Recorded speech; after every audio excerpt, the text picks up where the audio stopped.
നമസ്കാരം. എല്ലാ പ്രിയപ്പെട്ട കൂട്ടുകാർക്കും ഇന്ന് നടന്ന ഒരു പരീക്ഷയുണ്ട്. അത് സ്റ്റാറ്റിസ്റ്റിക്കൽ അസിസ്റ്റന്റ് എന്ന് പറഞ്ഞൊരു പരീക്ഷയാണ്. എക്കണോമിക്സ് ആൻഡ് സ്റ്റാറ്റിസ്റ്റിക്കൽ ഡിപ്പാർട്ട്മെന്റിലേക്കുള്ള ഒരു പരീക്ഷ, ഒരു ഡിഗ്രി ലെവൽ പരീക്ഷയാണ്. അതിന്റെ പ്രത്യേകത എന്ന് പറഞ്ഞു കഴിഞ്ഞാൽ എല്ലാ ജില്ലകളിലേക്കും നടക്കുന്ന ഒരു പരീക്ഷയാണ്. അപ്പോൾ ഇന്ന് രാവിലെ ആ ഒരു പരീക്ഷ നടന്നിരുന്നു. അപ്പോൾ ആ ഒരു പരീക്ഷ കഴിഞ്ഞപ്പോൾ മുതൽ ആ പരീക്ഷ എഴുതിയ കുറച്ച് സുഹൃത്തുക്കൾ പേഴ്സണൽ മെസ്സേജ് ആയിട്ടും അല്ലാതെയും ഒക്കെ വിളിച്ചും ഒക്കെ ചോദിക്കുന്നുണ്ട്. ഇതിനെ സംബന്ധിച്ചൊരു അനാലിസിസ് നടത്താമോ എന്ന രീതിയിൽ ചോദിച്ചിട്ടുണ്ട്. അപ്പോൾ ഇതിന്റെ ചോദ്യമൊക്കെ ഒന്ന് നോക്കി കഴിഞ്ഞപ്പോൾ മനസ്സിലാക്കാൻ സാധിച്ച കുറച്ച് കാര്യങ്ങളുണ്ട്. ഈ ഒരു പരീക്ഷ എന്ന് പറയുന്നത് അത് മാത്രം ഫോക്കസ് ചെയ്ത് പഠിക്കുന്ന ആളുകളെ സംബന്ധിച്ച് അവർക്ക് നല്ല രീതിയിൽ എഴുതാൻ പറ്റുന്ന ഒരു പരീക്ഷയാണ്. എന്നാൽ സാധാരണഗതിയിൽ വരുന്ന എല്ലാ ഡിഗ്രി ലെവൽ പരീക്ഷകൾക്കും ഒരേപോലെ തയ്യാറെടുക്കുന്ന ഉദ്യോഗാർത്ഥികളെ സംബന്ധിച്ചിടത്തോളം വളരെ പ്രയാസം നിറഞ്ഞ ഒരു പരീക്ഷയാണ് ഈ പരീക്ഷ എന്ന് പറയുന്നത്. അതിന്റെ കാരണം നോക്കിയാൽ 20 മാർക്ക് എന്ന് പറയുന്നത് മാത്സ് ഉണ്ട്. പക്ഷേ ഈ മാത്സ് സാധാരണ PSC പഠിക്കുന്ന ഒരാൾക്ക് തൊടാൻ പറ്റില്ല. അതാണ് പ്രത്യേകത. അതേപോലെ 20 മാർക്കിന് സ്റ്റാറ്റിസ്റ്റിക്സ് ഉണ്ട്. ഈ സ്റ്റാറ്റിസ്റ്റിക്സിന്റെ പ്രത്യേകത എന്ന് പറയുന്നത് ഈ ഒരു മേഖലയിലെ ടച്ച് വിടാതെ നിൽക്കുന്ന എസ്പെഷ്യലി ഡിഗ്രിയോ അല്ലെങ്കിൽ പോസ്റ്റ് ഗ്രാജുവേഷൻ ഒക്കെ കഴിഞ്ഞിട്ട് ഈ സ്റ്റാറ്റിസ്റ്റിക്സ് ഒരു പ്രത്യേകമായ വിഷയമായിട്ട് പഠിക്കുകയോ പഠിപ്പിക്കുകയോ ചെയ്തുകൊണ്ടിരിക്കുന്ന ആളുകൾക്ക് മാത്രമാണ് ഈ മേഖലയിൽ നിന്ന് സ്കോർ ചെയ്യാനായിട്ട് സാധിക്കുന്നത്. പിന്നെ മറ്റൊരു മേഖല എന്ന് പറയാൻ നേരത്ത് 20 മാർക്കിന്റെ കൊമേഴ്സ് എന്ന് പറഞ്ഞൊരു മേഖല. ജസ്റ്റ് ഡിഗ്രി പാസ് ഔട്ട് ആയിട്ടുള്ള ആളുകൾക്ക് അല്ലെങ്കിൽ കൊമേഴ്സ് അധ്യാപകര അല്ലെങ്കിൽ പാരലൽ കോളേജിൽ പഠിപ്പിക്കുന്ന ആളുകൾക്കൊക്കെ അല്ലെങ്കിൽ ഏതെങ്കിലും തരത്തിലുള്ള മറ്റു പരീക്ഷകൾക്കൊക്കെ തയ്യാറെടുക്കുന്ന ആളുകൾക്കൊക്കെ മാത്രം നല്ല രീതിയിൽ സ്കോർ ചെയ്യാൻ പറ്റുന്ന പരീക്ഷയാണ് 20 മാർക്കാണ് ഇതിലുള്ളത്. പിന്നെ ഒരു 20 മാർക്ക് എന്ന് പറയാൻ നേരത്ത് എക്കണോമിക്സ് ആണ്. എക്കണോമിക്സിൽ ഒരു PGയോ ഡിഗ്രിയോ കഴിഞ്ഞ് ജസ്റ്റ് ഇറങ്ങിയിട്ട് എക്കണോമിക്സ് പഠിപ്പിക്കുന്ന അല്ലെങ്കിൽ ആ ഒരു ടച്ച് വിടാൻ നിൽക്കുന്ന ആളുകൾക്ക് മാത്രം, വല്ല നെറ്റിനോ സെറ്റൊക്കെ എഴുതാനായിട്ട് എക്കണോമിക്സ് എന്നുള്ള മേഖലയിൽ നിൽക്കുന്ന ആളുകൾക്ക് മാത്രം മാക്സിമം സ്കോർ ചെയ്യാൻ പറ്റുന്ന ഒരു പരീക്ഷ.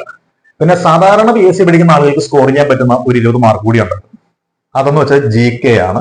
ആ GK എന്ന് വെച്ചാൽ സാധാരണക്കാർക്ക് സ്കോർ ചെയ്യാൻ പറ്റുന്നതാണോ എന്ന് ചോദിച്ചാല് ഇപ്പോഴത്തെ ട്രെൻഡ് വെച്ചല്ല.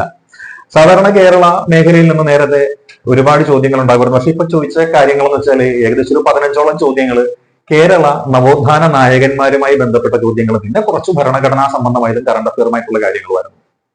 പക്ഷെ അതും ചിലപ്പോൾ എല്ലാവർക്കും നല്ല രീതിയിൽ ചെയ്യാൻ പറ്റുമെന്ന് വരില്ല. എന്നാലും ഒരു 100 മാർക്കാണ് ഇന്ന് നടന്ന ഈ ഒരു പരീക്ഷയ്ക്ക് ആകെയുള്ള മാർക്ക്.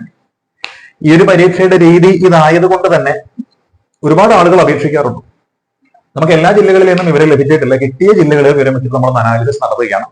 തിരുവനന്തപുരം ജില്ലയിൽ ഏതാണ്ട് 6287 പേരാണ് അപേക്ഷിച്ചത്. കൊല്ലം ജില്ലയിൽ 3210, പത്തനംതിട്ടയിൽ 1402, ആലപ്പുഴയിൽ 2348, കോട്ടയത്ത് 2118, ഇടുക്കിയിൽ 1413, പാലക്കാട് 4340, മലപ്പുറത്ത് 3942, കോഴിക്കോട് 3727, കണ്ണൂരാണെങ്കിൽ 3070, കാസർഗോഡാണെങ്കിൽ 1397. ഇത്രയും ആൾക്കാരാണ് അപേക്ഷിച്ചത്. ഇന്ന് രാവിലെ മിക്ക ജില്ലകളിലും പ്രകൃതി എന്ന് പറയുന്നത് ഇച്ചിരി ഇണങ്ങിയും പിണങ്ങിയും ഒക്കെ നിന്നിരുന്നു. പരീക്ഷാ സമയം എന്ന് പറയുന്നത് രാവിലെ 7:15.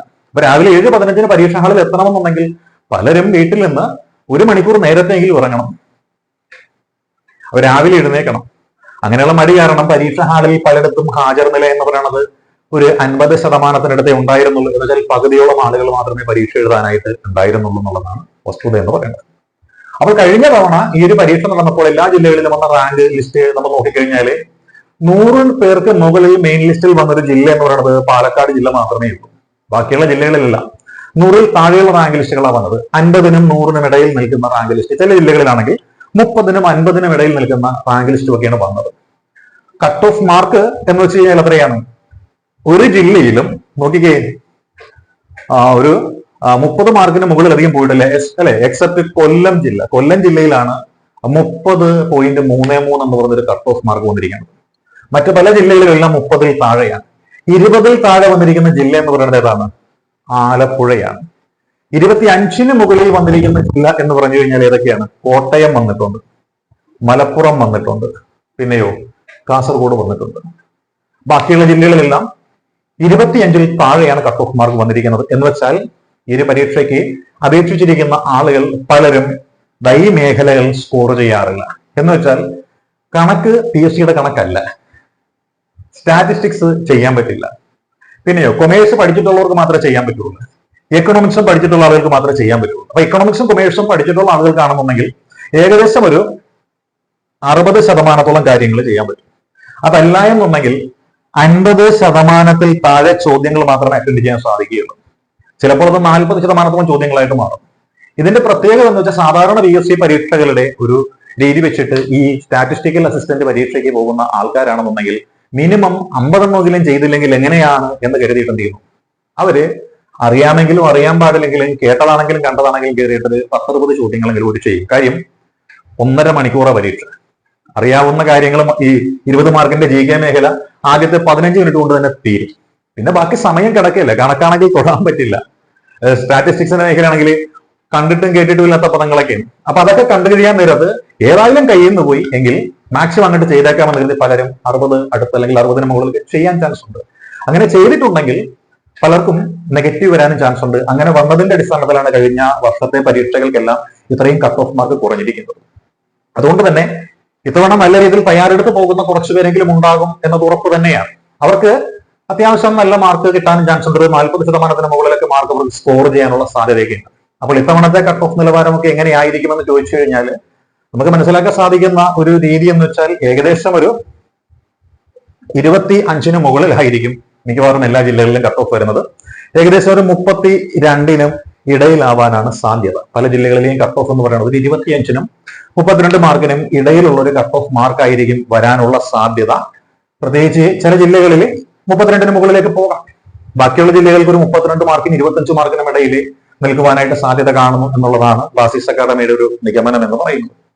പിന്നെ പ്രത്യേകമായിട്ടൊരു കാര്യം ഓർക്കുക, ഈ ഒരു പരീക്ഷ എന്ന് വെച്ചാൽ സ്റ്റാറ്റിസ്റ്റിക്കൽ അസിസ്റ്റന്റ് ആണ്, എല്ലാ ജില്ലകളിലും നടക്കുന്നതാണ്. എക്കണോമിക്സോ സ്റ്റാറ്റിസ്റ്റിക്സോ പ്രധാനപ്പെട്ട വിഷയമായിട്ട് എടുത്ത് പഠിച്ചിട്ടുള്ള ആളുകൾക്ക് മാത്രമാണ് ഈ ഒരു പരീക്ഷ എഴുതുവാനായിട്ട് സാധിക്കുന്നത്. അപ്പോൾ ആ ഒരു വിഷയം എടുത്ത് പഠിച്ചാൽ ടച്ചിൽ നിൽക്കുന്ന ആൾക്കാരുണ്ടെങ്കിൽ അങ്ങനെയുള്ള ആൾക്കാർക്ക് നല്ല മാർക്ക് കിട്ടാം. അല്ലാതെ എഴുതിയ ആളുകൾക്കാണെങ്കിൽ ഈ പറയുന്ന മാർക്ക് എന്ന് പറയുന്നത് കിട്ടുക എന്നുള്ളത് ഇച്ചിരി പ്രയാസകരമായ കാര്യമാണ്. അപ്പോൾ പ്രിയപ്പെട്ട കൂട്ടുകാർ ആവശ്യപ്പെട്ടതിന് പ്രകാരമുള്ള ആ ഒരു റിവ്യൂ നിങ്ങൾക്കായി സമർപ്പിക്കുന്നു. All the best.